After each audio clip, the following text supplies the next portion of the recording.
Nós escolhemos esse texto para pensarmos nas coisas do Senhor. Nós sabemos que Deus tem o controle sobre todas as coisas. Tivemos uma tragédia no nosso retiro de carnaval. O Davi, Melquisedeque, um menino, acabou falecendo, infelizmente lá. Mas nós estamos aqui para buscar em Deus as forças para continuarmos e confiando no Senhor, temos a graça de podermos persistir. Então esse texto nos fala sobre como reagirmos às tragédias. Diz assim: naquela mesma ocasião, chegando alguns, falavam a Jesus a respeito dos galileus, cujo sangue Pilatos misturara com os sacrifícios que os mesmos realizavam. Ele, porém, lhes disse: pensais que estes galileus eram mais pecadores do que todos os outros galileus, por terem padecido estas coisas? Não eram, eu vos afirmo. Se, porém, não vos arrependerdes, todos igualmente perecereis. Ou cuidais que aqueles 18 sobre os quais desabou a torre de Siloé e os matou eram mais culpados que todos os outros habitantes de Jerusalém? Não eram, eu vos afirmo. Mas se não vos arrependerdes, todos igualmente perecereis. Então Jesus proferiu a seguinte parábola: certo homem tinha uma figueira plantada na sua vinha, e vindo procurar fruto dela, não achou.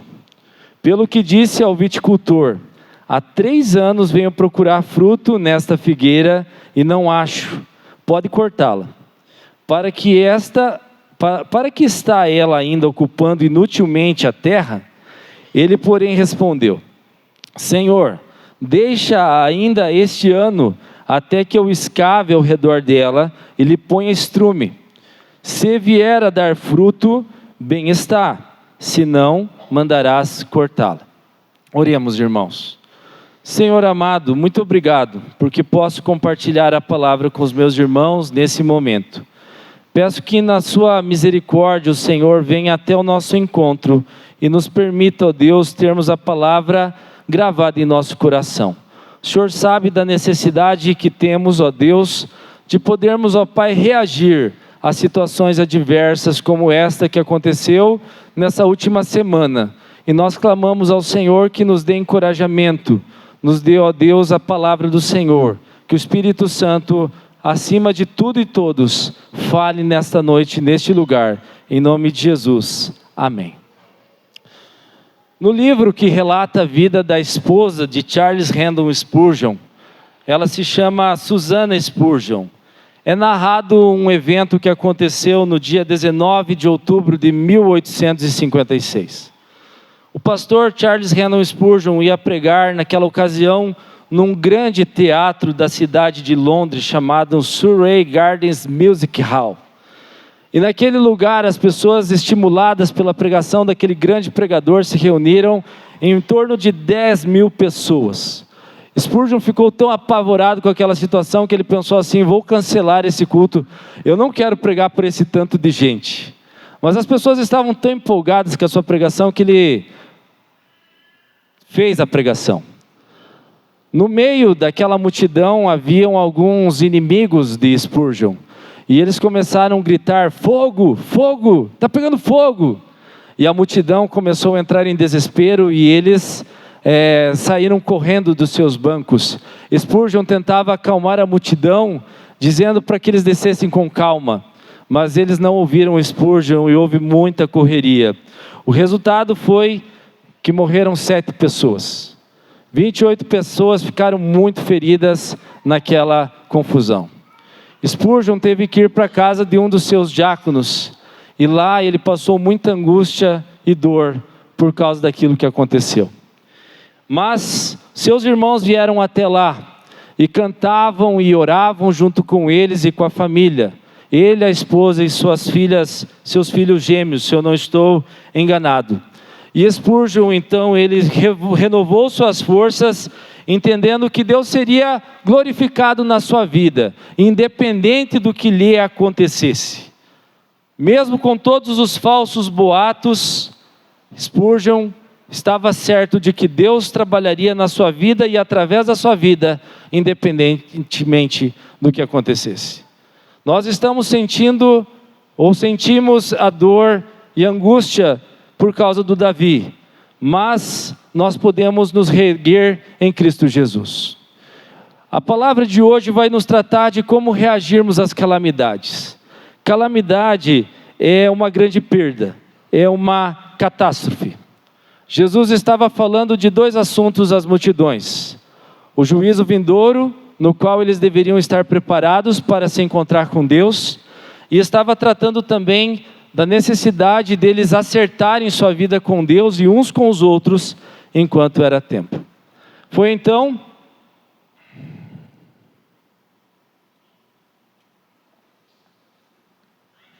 hoje vai ser difícil, eu vou chegar lá. Foi então que eles vieram contar das atrocidades que Pilatos havia feito. Pilatos, ele havia feito uma atrocidade contra galileus que vieram adorar em Jerusalém. Alguns dizem que eles eram zelotes, opositores do Império Romano, mas não temos certeza disso. Vieram a Jerusalém e Pilatos capturou eles e misturou o sangue deles mortos aos sacrifícios que eram oferecidos por eles ao templo. E Jesus, ele não ficou falando a respeito da oposição que se deveria fazer a Roma. Jesus não falou sobre a crueldade de Pilatos. Jesus também não falou daquilo que as pessoas queriam ouvir, porque na cabeça das pessoas, quando uma atrocidade, uma calamidade, uma catástrofe acontecia com alguém, era porque essa pessoa tinha algum tipo de mal muito grande. Era como se Deus tivesse pego grupos de pessoas malvadas e dito assim: ó, tá vendo? Esses galileus eram tão maus que Deus, ele executou eles através da vida de Pilatos. Jesus não deu vazão para isso. Jesus foi exatamente ao oposto. Não que Jesus não soubesse que as calamidades da vida, elas acontecem em decorrência do pecado. Porque quando Adão caiu em pecado, esse mundo caiu debaixo da maldição do pecado. E porque caiu da maldição do pecado, todos nós estamos sujeitos a passar por consequências físicas do pecado. E existem vezes em que nós cometemos pecados, e esses pecados geram consequências específicas sobre a nossa vida. E pode acontecer até de que nós morramos por algum tipo de pecado não confessado. Mas Jesus não estava falando sobre isso. Jesus foi o inverso, porque as pessoas daquela época, elas tinham o costume de fazer igual os amigos de Jó. Jó, você perdeu a família, você perdeu teus bens, muito provavelmente você está cheio de pecado, Jó. Quando os discípulos de Jesus viram um cego de nascença, eles perguntaram para Jesus: Senhor, foi ele ou foi os pais dele que pecaram para ele estar nessa situação? Então a visão, muitas vezes nossa, diante das calamidades que os outros passam, é que eles têm um problema moral e espiritual com relação a Deus. E nós somos melhores do que eles, porque nada nos sobreveio, nada aconteceu. Então, diante das calamidades, como reagir? Em primeiro lugar, você não pode se julgar melhor do que os outros. Não se julgue melhor do que os outros, porque a calamidade sobrevém sobre justos e injustos, assim como a chuva vem sobre justos e injustos. Jesus fala de uma atrocidade cometida por Pilatos contra os galileus, e Jesus fala de uma tragédia que aconteceu lá em Siloé, que era a região baixa de Jerusalém, na qual havia uma torre que eles estavam construindo, ou estava construída, e tinham guardiões para cuidar de um arqueduto, um poço que tinha ali famoso, e aquela torre caiu, matando 18 pessoas. Fazer esse tipo de julgamento do qual eu falei anteriormente é algo banal, é algo sem base. O pecado domina essa terra, e essa terra está em maldição, mas nem sempre o mal que nos aflige acontece por causa de um pecado específico que fizemos. Jesus está dizendo: parem de olhar para os outros. Ele diz, no 2, pensai que esses galileus eram mais pecadores do que todos os outros galileus, por terem padecido estas coisas? No versículo 4, ou cuidais que aqueles 18 sobre os quais desabou a torre de Siloé e os matou eram mais culpados que todos os outros habitantes de Jerusalém?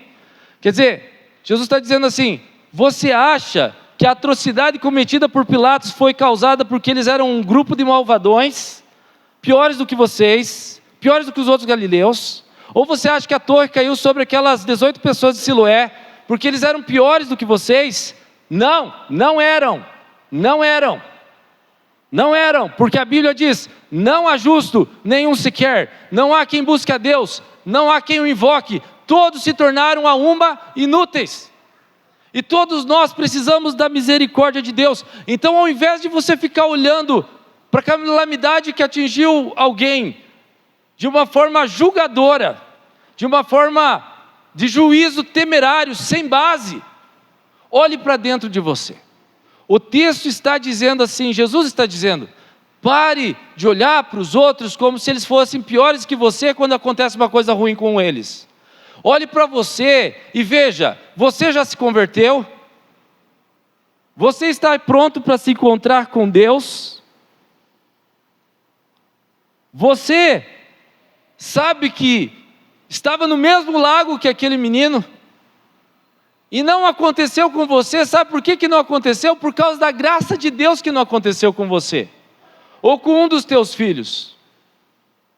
Poderia ter acontecido com qualquer um de nós, mas foi a graça de Deus que livrou. E você já se perguntou: por que Deus te deu mais tempo de vida? Por que Deus Ele preservou a tua vida? Hoje, pessoas morrem no trânsito, pessoas morrem de crimes banais. Por que você continua vivo? Não se julgue melhor do que os outros. Jesus foi santo e justo e não cometeu nenhum pecado sequer, e a morte dele foi morte de cruz, morte horrenda, morte amaldiçoada. Não é porque você vai morrer dormindo no sofá da tua casa, quando você tiver 99 anos, 6 meses e 2 dias, que a tua morte, ela foi de alguém justo. Não foi a morte pode ser a morte dos sonhos, mas não foi a morte de alguém justo. Foi a morte de mais um pecador. Tragédias acontecem para Deus fazer você olhar para você mesmo e dizer assim: como está a minha situação espiritual? Como eu estou diante de Deus? Se hoje eu morrer, eu me encontrarei com Deus. E você tem certeza da tua salvação? Você tem certeza que Jesus pagou pelos teus pecados? Você reconhece que você é pecador miserável e que precisa do socorro de Deus para a tua vida? É isso que a tragédia está dizendo. É isso que a calamidade está dizendo. Como reagir à calamidade? Não se julgue melhor do que aquele que sofre uma calamidade. Julgue-se a si mesmo, avalie teu coração e veja se você está preparado. A primeira coisa que vem na nossa cabeça quando um filho da gente passa por uma doença terrível como câncer, ou quando um câncer atinge a nossa vida, é dizer: o que eu fiz para merecer isso? Às vezes você nunca vai ter essa resposta, porque às vezes não tem nada a ver com o que você fez. Na maioria das vezes não tem nada a ver com o que você fez. Tem a ver que o mundo é caótico, está debaixo do pecado, da maldição do pecado, e esse mundo, ele vai ser renovado pela volta de Cristo. E é isso que você precisa esperar, que Jesus, ele vai vencer os problemas que esse mundo apresenta. Segunda questão, não é apenas como reagir às calamidades, não apenas não julgando-se melhor do que os outros, mas também arrependendo-se dos nossos pecados. Jesus, ele diz no versículo 3, não eram piores aqueles que morreram. Eu vou-lo afirmo, se porém não vos arrependerdes, todos igualmente perecereis. Não eram, versículo 5, eu vou-lo afirmo, mas se não vos arrependerdes, todos igualmente perecereis. Jesus estava alertando eles do juízo final. Alguns estudiosos acreditam que Jesus estava falando que os judeus pereceriam nas mãos dos romanos na década de 70 depois de Cristo. Mas Jesus está falando de um juízo ainda pior, que é o juízo final. E não há como você encontrar perdão para ser livre do juízo final no dia que Deus vai pedir contas da tua vida, se você não se arrepender dos teus pecados e colocar toda a sua confiança no Evangelho das boas novas de que Jesus pagou pelos teus pecados e venceu a morte no teu lugar. Nunca houve e nunca haverá uma pessoa que seja salva que não passou pelo verdadeiro arrependimento. O chamado ao arrependimento é uma necessidade para a nossa alma ter acesso à confiança em Jesus Cristo para a nossa salvação. Sem arrependimento, não há como encontrar confiança em Jesus para sermos salvos. As calamidades apontam para a nossa necessidade interior de arrependimento. E o verdadeiro arrependimento começa com verdadeiro reconhecimento do pecado. Prossegue pela tristeza do pecado. Leva-nos a confessarmos os nossos pecados. E manifesta-se diante dos homens porque não estamos favoráveis ao pecado. Nós nos opomos a uma vida pecaminosa. E se manifesta na nossa confiança de que nada em nós merece a salvação, mas somente Jesus Cristo mereceu a salvação para nós estarmos diante da presença de Deus.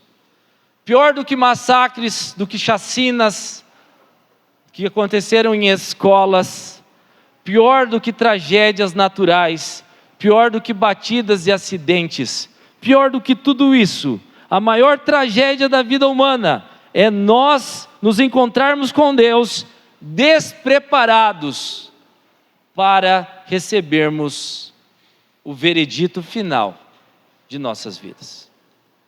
Quando você for prestar contas a Deus, o que te poderá defender? Deus sabe teus pensamentos, Deus sabe tuas ações, Deus sabe as tuas palavras, Deus sabe onde você foi, Deus sabe o que há de mais oculto no teu coração.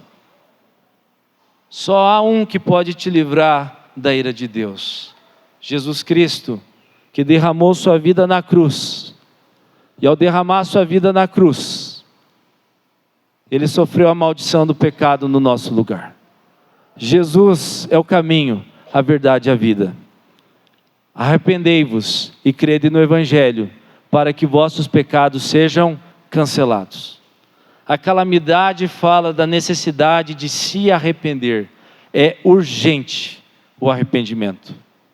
Nós precisamos tomar essa postura imediatamente.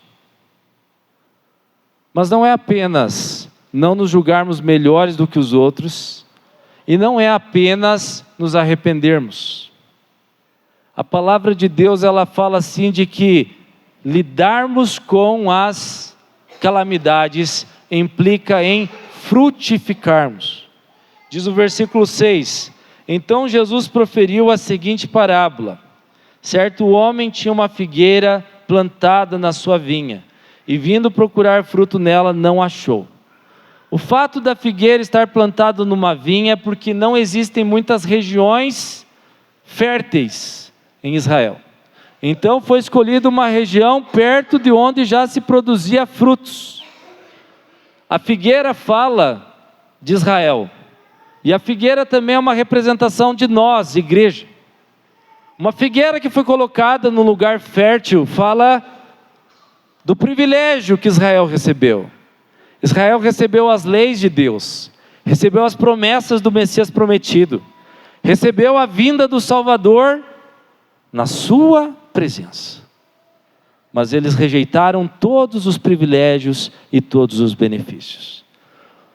Nós somos uma igreja que recebe a pregação fiel da palavra e que tem músicas biblicamente selecionadas. Somos uma igreja que tem recebido de Deus a oportunidade de evangelizar, a oportunidade de estar num país livre, no qual nós podemos proclamar o nome do nosso Salvador. Nós temos a oportunidade de que ainda com todas as dificuldades do nosso país, nós podemos trabalhar, nós podemos plantar, nós podemos colher, embora muitas coisas não sejam justas no nosso país, no nosso estado, na nossa cidade, nós podemos viver em liberdade. Nós temos privilégios que os antigos não tiveram. Nós sabemos do cumprimento das promessas de Deus em Jesus Cristo. Quanto mais é dado, mais é cobrado. Quanto mais é dado, mais será cobrado. O texto prossegue e diz: pelo que disse ao viticultor, há 3 anos venho procurar fruto nesta figueira e não acho, pode cortá-la. Para que está ela ainda ocupando inutilmente a terra? Então o dono da vinha esperou a figueira frutificar.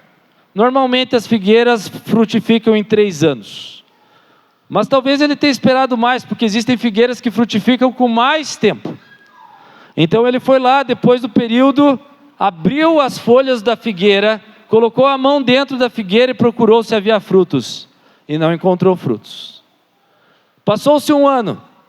Ele foi lá novamente e procurou frutos na temporada de figos. Não achou. Passou-se mais 1 ano. E ele disse: vou procurar os figos. E foi lá procurá-los e não os encontrou. Não encontrou frutos. Então ele disse para o viticultor, para o especialista que cuidava da sua terra, o especialista em uvas.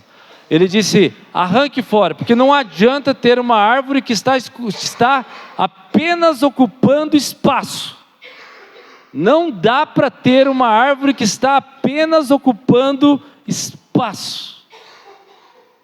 Mas veja a paciência desse dono da vinha.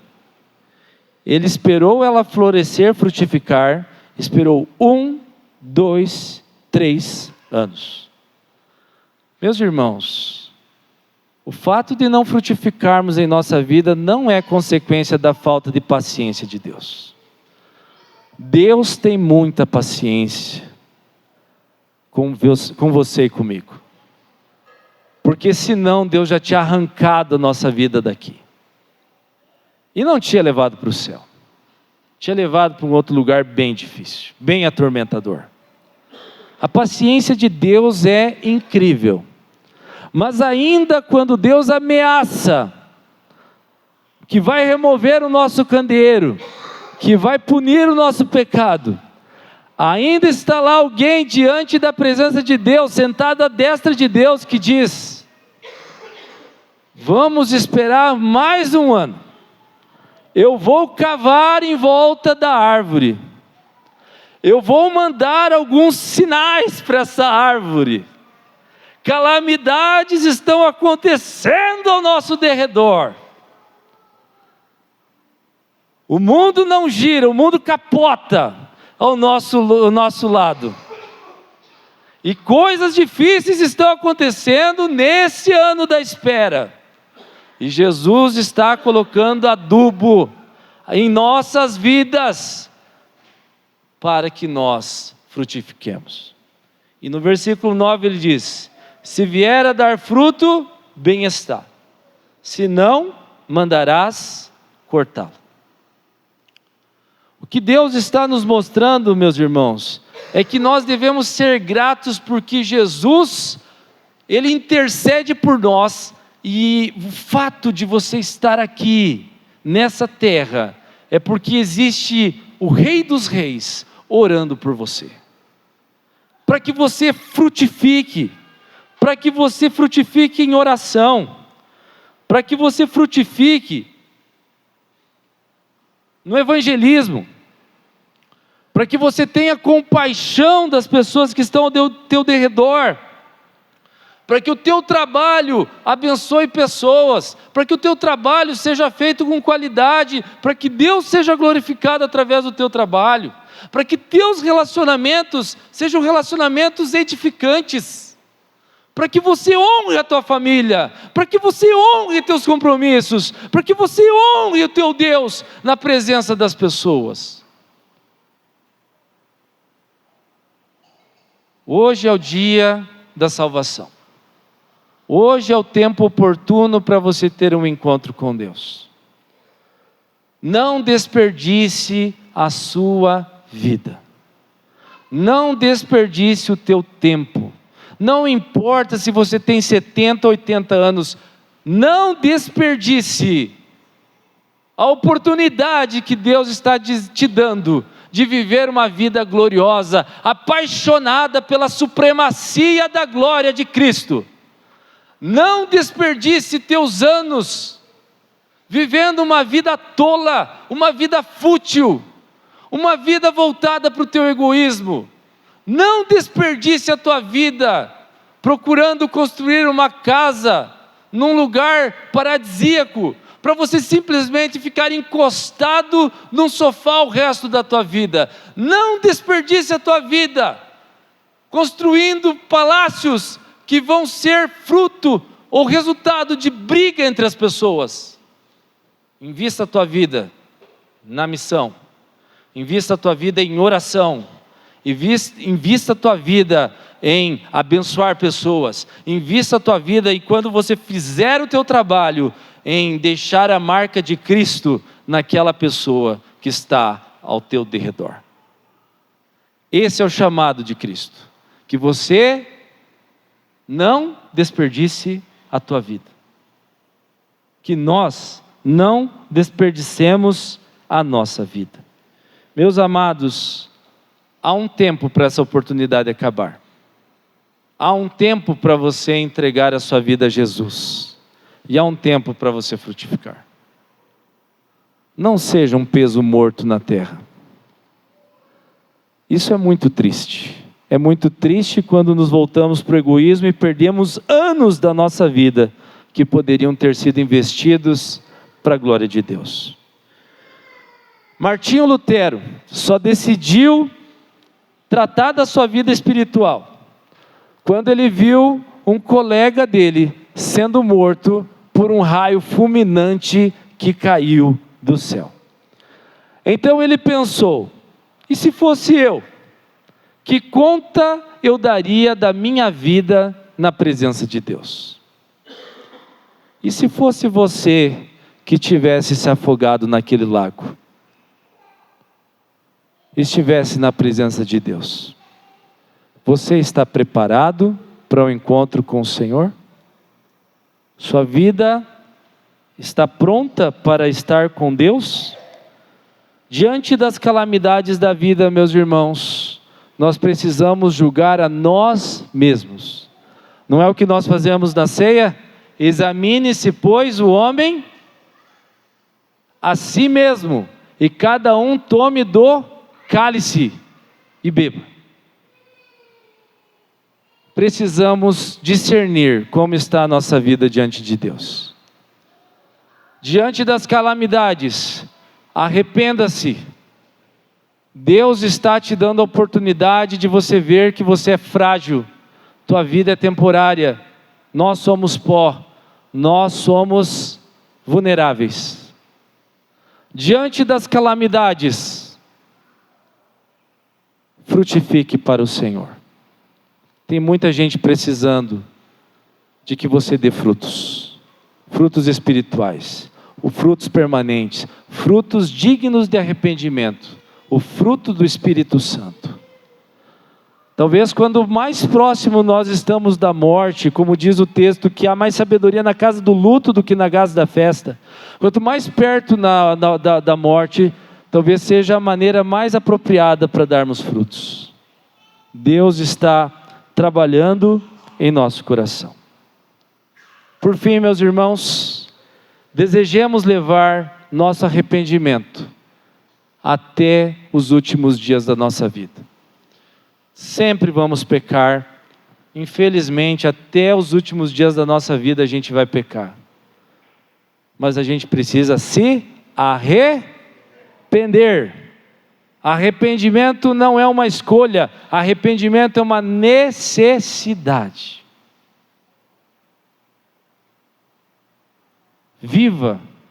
Vivamos a nossa vida, de modo que Deus veja que ela é uma vida frutífera. Vivamos a nossa vida,